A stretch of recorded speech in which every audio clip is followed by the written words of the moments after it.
Yes yes. बिना अपने नाम का उल्लेख किए आप अपने बारे में बताएं। सर, मैंने अपना स्नातक गोविंद बल्लभ पंत कृषि एवं प्रौद्योगिकी विश्वविद्यालय पंतनगर से वर्ष 2017 में इलेक्ट्रॉनिक्स एवं संचार अभियांत्रिकी में किया। इसके पश्चात मैंने टाटा कंसल्टेंसी सर्विसेज में as a assistant system engineer काम किया है 2 साल। मैंने अपना इंटरमीडिएट विवेकानंद विद्या मंदिर इंटर कॉलेज लोहाघाट से तथा हाई स्कूल भी विवेकानंद विद्या मंदिर इंटर कॉलेज लोहाघाट से किया। ये विवेकानंद के नाम पर जो इंस्टीट्यूशन है जी, ये कौन है विवेकानंद? सर, स्वामी विवेकानंद बेसिकली जो भारत में जो स्वामी विवेकानंद है, ये वेदांत दर्शन मतलब इन्होंने शिकागो में जाकर के भारतीय संस्कृति का, भारत के धर्म का, भारतीय दर्शन का अंतर्राष्ट्रीय स्तर पर शिकागो धर्म सम्मेलन में काफी हद तक प्रचार प्रसार किया था। भारत की एक उन्नत छवि कब हुई थी Chicago world religious parliament? Sir 1893 जी सर। अच्छा, और ये वेदांत दर्शन क्या होता है?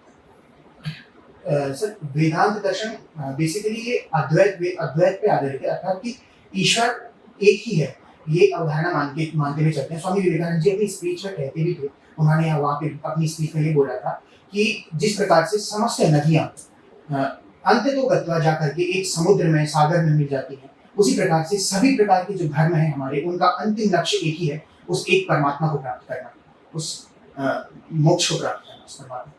जी। गोविंद बल्लभ पंत का आपने उल्लेख किया। जी सर। तो ये गोविंद बल्लभ पंत कौन है? क्या उनका योगदान है राष्ट्रीय स्वतंत्रता आंदोलन? सर, गोविंद बल्लभ पंत हमारे उत्तराखंड के एक प्रमुख स्वतंत्रता सेनानियों में से एक है। इन्होंने 1914 में उत्तराखंड में काशीपुर में अपना करियर प्रेम सभा नाम की संस्था स्थापित करके किया था, और सर्वप्रथम 1923 में सर ये स्वराज पार्टी के टिकट से नैनीताल सीट से जीते थे, और फिर ये संयुक्त प्रांत में जब 1937 में भारत शासन अधिनियम के तहत जो सरकार बनी थी, उसके पहले निर्वाचित मुख्यमंत्री भी बने थे, और 1946 में ये उत्तर प्रदेश के मुख्यमंत्री रहे। तत्पश्चात भारत के गृह मंत्री का भी इन्होंने पद संभाला था। ये उत्तराखंड राज्य के प्रथम भारत रत्न प्राप्तकर्ता रह चुके हैं। आपने इजराइल और हमास के बीच संघर्ष के बारे में सुना होगा। जी सर। क्या है मुद्दा, क्या है, क्यों संघर्ष हो रहा है? सर, हमास बेसिकली गाजा पट्टी में स्थापित एक प्रकार का एक उग्रवादी संगठन है जो निरंतर इजराइल पे मिसाइल इत्यादि से हमले करते रहता है। ये बेसिकली सर एक क्योंकि सर इजराइल जो है वो यहूदी जो समुदाय है, उन्होंने ब्रिटिशर्स द्वारा उनको वहाँ पे बसाया गया था, इजराइल फिलिस्तीन की भूमि पे। तो प्रायः एक प्रकार का नृजातीय संघर्ष भी इसको कहा जा सकता है, 2 धर्मों के बीच में, एक भूमि को लेकर के, एक जमीन को लेकर के, और आस्था भूमि है किसकी? यहूदियों की है या फिलिस्तीनियों की? सर, आरंभ में तो फिलिस्तीनियों की भूमि की है, जो फिलिस्तीन की धरती थी। फिर द्वितीय विश्व युद्ध के बाद ब्रिटिशर्स ने यहूदियों को वहाँ पे बसाना स्टार्ट किया। जमीन हमारी देने वाला कोई और, तो गलत कौन है, हम लोग? सर, इसमें यदि कहा जाए तो ये यहूदियों, क्योंकि फिलिस्तीनी की तो वास्तविक जमीन थी, यहूदियों के लिए सर ये उनके जीवन का अस्तित्व का संघर्ष हो जाता है एक प्रकार से, क्योंकि जब फिलिस्तीनी नहीं थी तो फिलिस्तीनियों के पहले वो जमीन किसकी थी? सर, सऊदी अरब जहाँ रिकॉल कर पा रहा हूँ, क्षमा कीजिए सर। कोई सर, सऊदी अरब ट्राइब्स जो सर, टोटल अरब की 12 ट्राइब्स हुआ करती थी, जहाँ तक मैं रिकॉल कर पा रहा हूँ।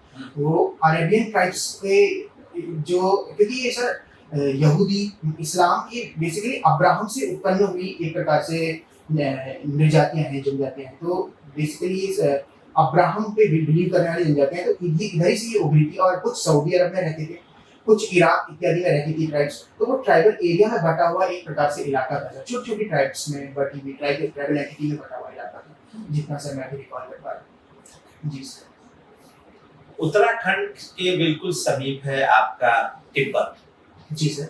तिब्बत का क्या स्टेटस है ये बताएं, और यूएनओ की मेंबरशिप उसको क्यों नहीं मिल पाई?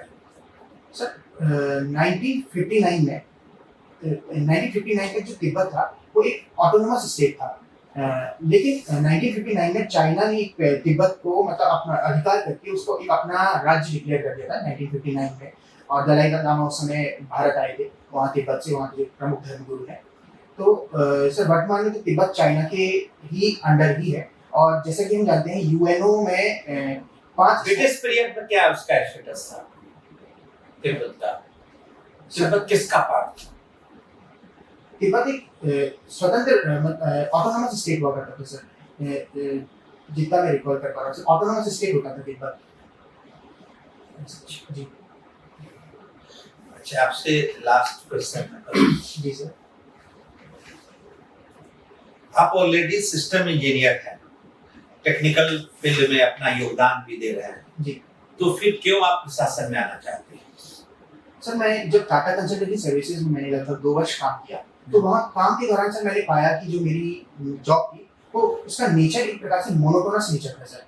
एक ही प्रकार का टास्क हमें करना रहता था और सिटी बैंक के लिए हम प्रोजेक्ट करते थे। एक सॉफ्टवेयर हमें दे दिया जाता था और उसी में एक ही प्रकार का टास्क करना रहता था।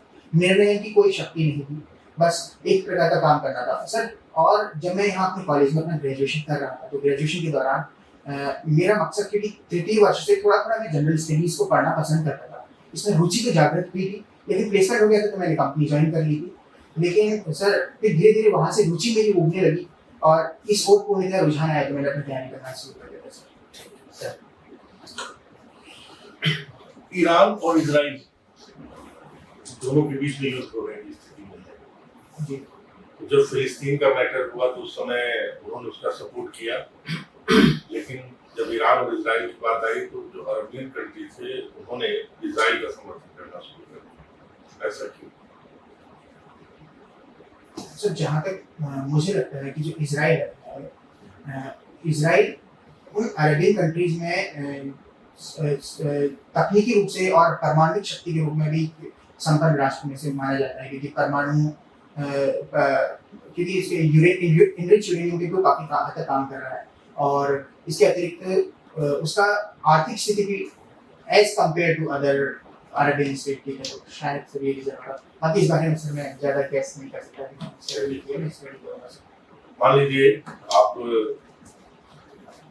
एक ऑर्गेनाइजेशन में काम कर रहे हैं जी सर। और वहाँ पर काम करने वालों की जो संख्या है उसमें यह जो आपका 70% तो महिलाएं हैं जी, और आप 3 ही पुरुष हैं जी, तो ऐसी स्थिति में जो महिला हित के जो प्रोग्राम है या जो सामाजिक प्रोग्राम है उसमें दोनों में आपके विचारों में टकराव होता है, एक तरफ महिलावादी विचार और एक तरफ पुरुषवादी विचार। तो ऐसे में आप कैसे अपने आप को कर पाएंगे? सर जैसा कि आपने बोला कि संस्था में बहुसंख्यक महिला हैं और पुरुष जो कर्मचारी हैं वो कम है और विचारों में टकराव की स्थिति उत्पन्न होती है। तो सर सबसे पहले तो ये मैं देखने का प्रयास करूंगा कि जो टकराव है उसका कारण क्या है, किस कारण से विचारों में टकराव की स्थिति उत्पन्न हो रही है, और यदि उसका कोई रचनात्मक सॉल्यूशन संभव हो सकता है तो उसको मैं करने की कोशिश करूंगा। क्योंकि सर मेजोरिटी पक्ष यद्यपि महिलाएं हैं, उन्होंने भी कुछ अपना सकारात्मक पक्ष देखकर ही उन नीतिगत प्रस्ताव को रखा हुआ है। तो सर प्रॉपर एनालिसिस करने के बाद ही कोई अंतिम डिसीजन लेना इसमें उचित रहेगा सर। राइट टू इंफॉर्मेशन वो आप जानते हैं? जी सर, सूचना का अधिकार। तो राइट टू इंफॉर्मेशन क्या एक प्राइवेट इंडिविजुअल या प्राइवेट इंस्टीट्यूशन के खिलाफ भी एप्लीकेबल होता है? नहीं सर, राइट टू इंफॉर्मेशन एक जो जैसे मान लीजिए मैं हूँ और मैं इस जीएस वर्ल्ड की संस्था में जी काम करता हूँ जी और मेरे बारे में अगर कोई इंफॉर्मेशन चाहिए इनकम टैक्स डिपार्टमेंट को, जी तो क्या वो राइट टू इंफॉर्मेशन एक्ट के अंतर्गत वो इंफॉर्मेशन ले सकता है? Sir right to information act जहाँ तक मैं रिकॉल कर पा रहा हूँ जी, वो ये केवल उन्हीं सरकारी निजी संस्थाओं पे या उन्हीं अर्ध सरकारी संस्थाओं पे काम करता है जो सरकार के द्वारा पूर्ण रूप से वित्त पोषित रहती है सर। जो अर्ध पोषित है उन पर लागू नहीं होगा? क्षमा कीजिएगा सर, इससे ज़्यादा सर वैभव जी, आपका नाम वैभव है। जी सर। वैभव का मतलब क्या होता है? सर वैभव का मतलब होता है समृद्धि, प्रॉस्पेरिटी, खुशहाली। आज का न्यूज़पेपर आपने पढ़ा? सर क्योंकि मैं अभी उत्तराखंड से ही इसी समय पहुंच रहा हूँ सर, तो सीधे मैं यहीं पे आया तो अभी देख नहीं पा रहा सर। आज के न्यूज़पेपर में सुप्रीम कोर्ट का एक डिसीजन आया जी कि स्त्री धन पर पति का कोई राइट नहीं। जी। तो स्त्री धन है क्या? सर स्त्री धन पर पति का कोई राइट नहीं है। स्त्री धन सर बेसिकली हमारा जो हिंदू धर्म है उसमें जो स्त्री है उसको नारी का रूप माना जाता है, नारी शक्ति माना जाता है, उसको रूप माना जाता है। और सर यदि इसको फिलोसॉफिकल वे में देखा जाए तो स्त्री धन मतलब एक प्रकार का इसको सकारात्मक वे में लिया जाएगा। सर स्त्री धन मतलब जो हमारे समाज के लिए, हमारे परिवार के लिए और हम सब के लिए अपना सुख सुविधाओं को भूल करके जो योगदान दे रही है सर, वो भी धन से कम नहीं है, तो इसको स्त्री धन कहना ठीक है सर। आप अल्मोड़ा से हो। जी सर। अल्मोड़ा का प्राचीन अखबार कौन? सर अल्मोड़ा का प्राचीन अखबार अल्मोड़ा अखबार है। इसके पहले उत्तराखंड का प्रथम द हिल्स करके लिखा था सर, मसूरी से पहला अंग्रेजी न्यूज़पेपर था। जॉन मैकिनन ने ये न्यूज़पेपर निकाला था, मसूरी से निकलता था, द हिल्स। हिंदी में सर हिंदी में हमें रिकॉर्ड नहीं कर पा रहा सर। जी उत्तराखंड के उन जिलों का नाम बताओ जो किसी भी अंतर्राष्ट्रीय सीमा से या राज्य की सीमा से टच नहीं करते। सर ऐसे 4 जिले हैं, 2 गढ़वाल में है और 2 कुमाऊं में है, रुद्रप्रयाग, टिहरी, अल्मोड़ा एवं बागेश्वर। ये किसी राज्य से और किसी अंतर्राष्ट्रीय सीमा को स्पर्श नहीं करते। उत्तराखंड में 5 प्रयाग, जी सर। उनका क्रमशः नाम बताएं। सर प्रथम प्रयाग है विष्णु प्रयाग, जहाँ पे अलकनंदा में पश्चिमी धौली गंगा नदी का संगम होता है। द्वितीय प्रयाग है नंद प्रयाग, जिसमें अलकनंदा में नंदाकिनी नदी का संगम होता है। तीसरा प्रयाग है कर्ण प्रयाग, जिसमें अलकनंदा में पिंडर नदी का संगम होता है। चतुर्थ प्रयाग है रुद्र प्रयाग, जिसमें अलकनंदा में मंदाकिनी नदी का संगम होता है। और पंचम प्रयाग है देव प्रयाग, जिसमें अलकनंदा में भागीरथी नदी का संगम होता है। इस प्रयाग का मतलब है? सर प्रयाग मतलब 2 या 2 से अधिक नदियों का संगम क्षेत्र, उसको प्रयाग होता है। इस हिसाब से तो इंडिया में बहुत प्रयाग होने चाहिए, बहुत सी 2 नदियां एक जगह मिलती हैं। जी सर, ये प्राचीनतम नामों में से बोला जाता है इसको। जैसे हमारा उत्तराखंड में एक स्कंद पुराण है, स्कंद पुराण के मानस खंड एवं केदार खंड में काफी प्रयागों का वर्णन है। तो सर ये प्राचीन नाम है जहाँ नदियों के संगम के लिए जो यूज किया जाता है हमारे पुराणों से। एक पुराण का मतलब क्या होता है? सर पुराण जो बेसिकली प्रकार की कथाएं हैं, 18 पुराण माने जाते हैं, जो कि विभिन्न प्रकार की कथाओं का एक विवरण मान लो आप एसडीएम के पद पर सेलेक्ट हो। जी सर। आपके पिताजी की तबीयत बहुत खराब है। जी सर। सेम टाइम पर कहीं आग लग गई जी। और जहां आप हो उसी जिले में कहीं दंगा हो गया, तो आप इन तीनों में सबसे पहले कहाँ जाना पसंद करेंगे? जैसे सुनिए, आपके पिताजी की तबीयत बहुत खराब है, जी, बचने कंडीशन में नहीं है, जी सर, और आग भी लगी है एक जगह, जी, तीसरी जगह दंगा हो गया है। सर आग भी मेरे ही जिले में लगी जी, और दंगा भी मेरे ही क्षेत्र। जी, तो सर मेरी प्रायोरिटी दंगे को कंट्रोल करने के लिए सबसे पहले, क्योंकि सर आग पिताजी को सर पिताजी के पास तो माता, मेरे भैया और अन्य लोग भी मौजूद रहेंगे उनकी सेवा करने के लिए।